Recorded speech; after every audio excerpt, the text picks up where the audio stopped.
Hello everyone, welcome back to my channel. आज हम discuss करेंगे प्रीवियस ईयर क्वेश्चंस जो कि यूपी टीजीटी 2021 और क्लास 12 के बोर्ड एग्जाम से पूछे गए हैं।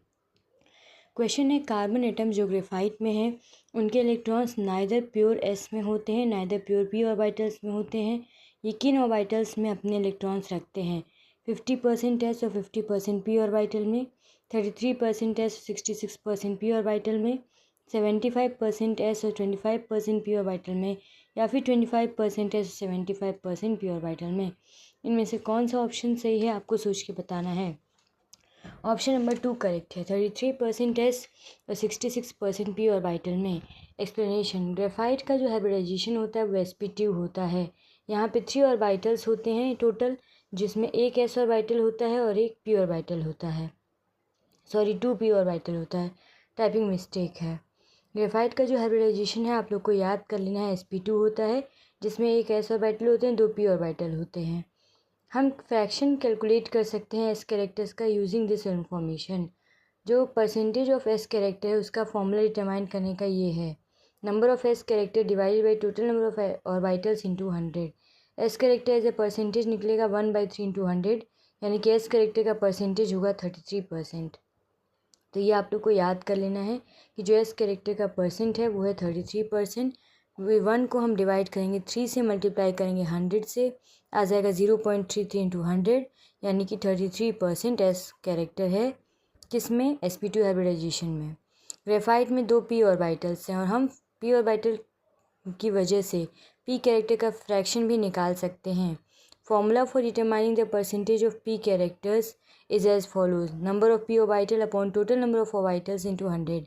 p orbital 2 है, total number of orbital 3 है, into 100 होगा, परसेंटेज ऑफ p कैरेक्टर हो जाएगा 66%, क्योंकि 2/3 होता है 0.66, into 100 करेंगे 66% आ जाएगा। नेक्स्ट क्वेश्चन है मैकेनिकल इक्विवेलेंट ऑफ हीट का सेम डायमेंशन है वर्क के जैसा, हीट के जैसा, सेम डायमेंशन है रेट ऑफ डूइंग वर्क के जैसा, या फिर डायमेंशनलेस है।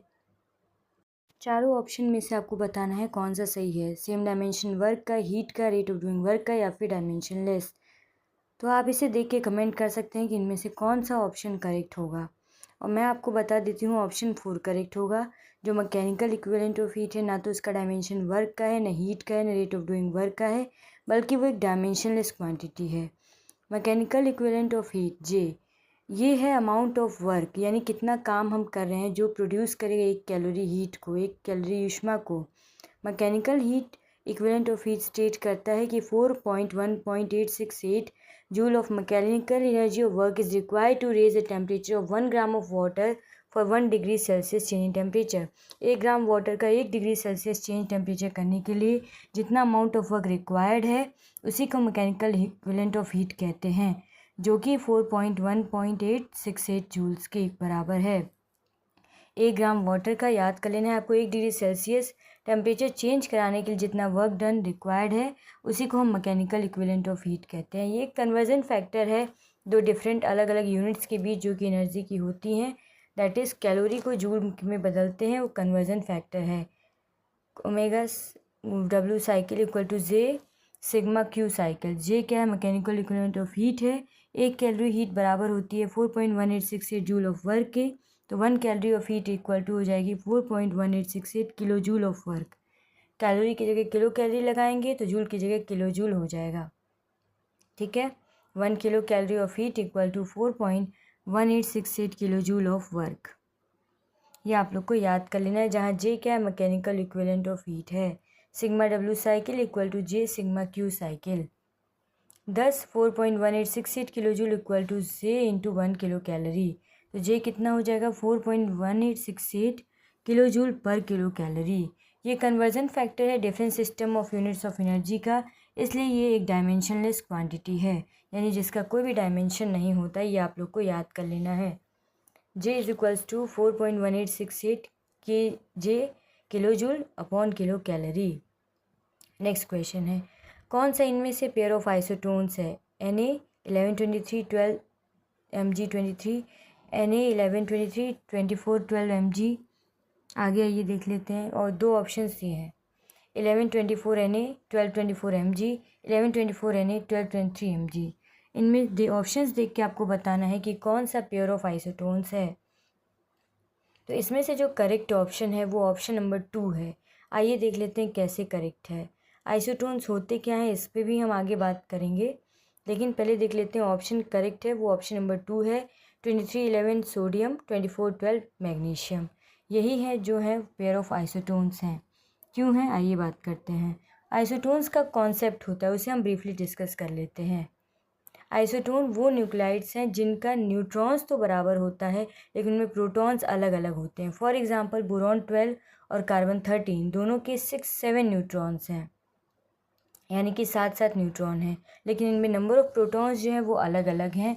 बोरॉन में 12 प्रोटॉन्स है, कार्बन में 13 प्रोटॉन्स है, लेकिन न्यूट्रॉन्स की संख्या दोनों में बराबर होनी चाहिए। Number of neutrons should be equal in isotones, यह आप लोग को याद कर लेना है। कैलकुलेशन, हम यदि एक एटम को कंसीडर करें तो हम एक एटम को कंसीडर करते हैं जिसका मास नंबर 23 है, एटॉमिक नंबर Z11 है, यानी कि प्रोटॉन्स 11 हैं और न्यूट्रॉन्स कितने होंगे 23 - 11 = 12, यानी कि इसमें 12 न्यूट्रॉन्स हैं, 11 प्रोटॉन्स हैं। एक और कंसीडर करते हैं जिसका मास नंबर 23 है, एटॉमिक नंबर 12 है, नंबर ऑफ न्यूट्रॉन्स होंगे 23 - 12 = 11। तो इस तरह से न्यूट्रॉन्स बराबर नहीं है 11 23 और 12 23 में, एक में कितना है 12, एक में कितना है 11, तो ये आइसोटोन्स नहीं होंगे।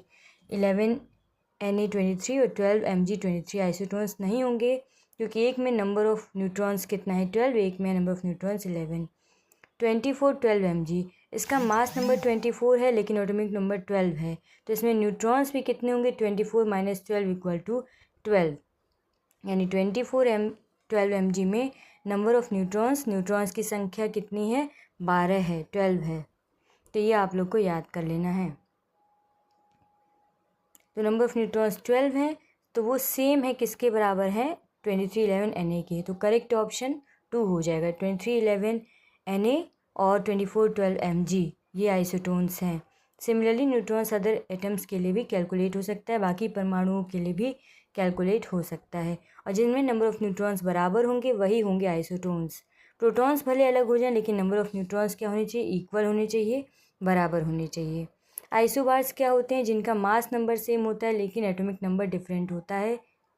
आइसोटोप्स क्या होते हैं, जिनका एटॉमिक नंबर सेम होता है लेकिन मास नंबर क्या होता है, डिफरेंट होता है। ये भी आप लोग को याद कर लेना है। आइसोटोप क्या होता है, जिनका सेम एटॉमिक नंबर होता है लेकिन मास नंबर डिफरेंट होता है। आइसोबार क्या होता है, जिनका मास नंबर सेम होता है लेकिन एटॉमिक नंबर डिफरेंट होता है। ठीक है, ये 2 इंपॉर्टेंट पॉइंट्स थे आपके लिए, इन्हें भी आप लोग याद कर लीजिए। नेक्स्ट क्वेश्चन है, एक इलेक्ट्रिक हीटर है जिसका पावर 1000 वाट का है, जो रेज करता है टेम्परेचर 5 किलोग्राम लिक्विड का फ्रॉम 25 डिग्री सेल्सियस से 31 डिग्री सेल्सियस 2 मिनट में। तो हीट कैपेसिटी क्या होगी लिक्विड की, 4 ऑप्शंस दिए गए हैं। 4 × 10⁻³ joule per kilogram degree Celsius, 2 × 10⁻4 joule per degree Celsius, 1.2 × 10⁻5 joules, या 1 × 10⁻4 जूल पर डिग्री सेल्सियस। चारों ऑप्शंस में से कौन सा करेक्ट है ये आपको बताना है। आइए इस न्यूमेरिकल को हम लोग सॉल्व कर लेते हैं। ऑप्शन नंबर 2 करेक्ट है, 2 × 10⁻4 joule per degree Celsius. Heat capacity होता क्या है, इतना एनर्जी रिक्वायर्ड है, ऊर्जा रिक्वायर्ड है जब हम रेज करेंगे, बढ़ाएंगे टेम्परेचर और किसी गिवन सब्सटेंस का 1 केल्विन या फिर 1 डिग्री सेल्सियस से, उसी को हम हीट कैपेसिटी कहते हैं। ठीक है, आई थिंक ये आप लोग को क्लियर हो गया कि हीट कैपेसिटी क्या है।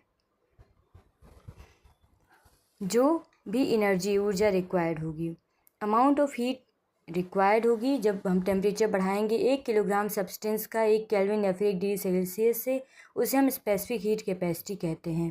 यदि हीट कैपेसिटी H है, एनर्जी E है, तो delta T is H delta T, ये फॉर्मूला है।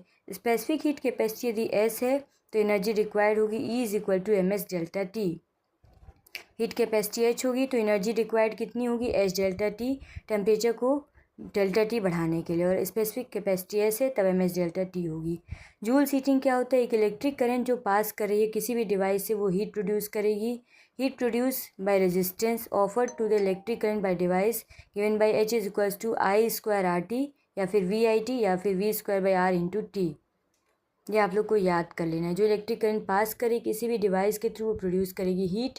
जब रेजिस्टेंस ऑफर्ड होगा तो वो गिवन किसके थ्रू गिवन होगी, H = I²T। इलेक्ट्रिकल एनर्जी क्या होगी, power into time of consumption. Energy produce होगी जो हीटर के थ्रू जब रेज करेंगे टेम्परेचर को 25 डिग्री सेल्सियस से 31 डिग्री सेल्सियस 2 मिनट में। एच को हीट कैपेसिटी मान टेम्परेचर चेंज कितना है 6 डिग्री सेल्सियस या फिर 6 केल्विन। 31 में से 25 को घटा देंगे, माइनस कर देंगे, 6 केल्विन टेम्परेचर का चेंज हो रहा है। ओके, ये आप लोग को याद कर लेना है, जान लेना है कि डेल्टा टी कितना है 6 केल्विन या फिर 6 डिग्री सेल्सियस। तो heat required to reach temperature कितना हो, E is equals to H delta T या फिर एच इंटू 6। पावर 1000 वॉट है, टाइम 2 मिनट्स है या फिर 120 सेकेंड है। Energy supplied by heater E is equal to P into T होता है, यानी 1000 इंटू 120 सेकेंड। एनर्जी का फॉर्मूला होता है पी इंटू टी या फिर power is equals to E upon T. तो पावर 1000 वॉट है, टाइम 2 मिनट्स यानी 120 सेकेंड है। तो एनर्जी कैलकुलेट कर लेंगे हम, इक्वेट करेंगे इक्वेशंस को, बराबर करेंगे H into 6 equals to 1000 into 120।